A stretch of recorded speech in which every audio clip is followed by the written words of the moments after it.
యొక్క వ్రతం ఇంట్లో ఈశాన్య భాగంలో మండపం ఏర్పాటు చేసి పార్వతీ పరమేశ్వర ఫోటో చూసి సత్యనారాయణ స్వామి మొత్తం అయిన తర్వాత కేదారేశ్వర వ్రతం చేస్తాం.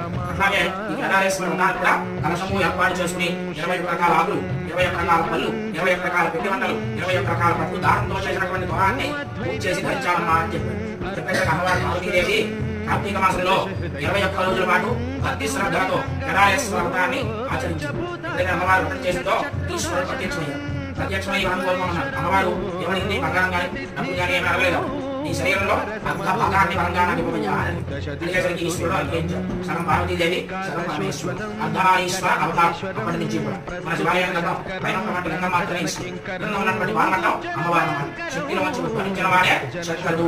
అందుచేతనే కార్తీక మాసంలో కేదారేశ్వర వ్రతం చేసుకుని అమ్మవారు శివులో సగ భాగాన్ని పరంగా సాక్షాత్ అమ్మవారే చేశారు. ఈ వ్రతం పార్వతీ అమ్మవారే ఈ వ్రతం స్వయంగా చేసిన తర్వాత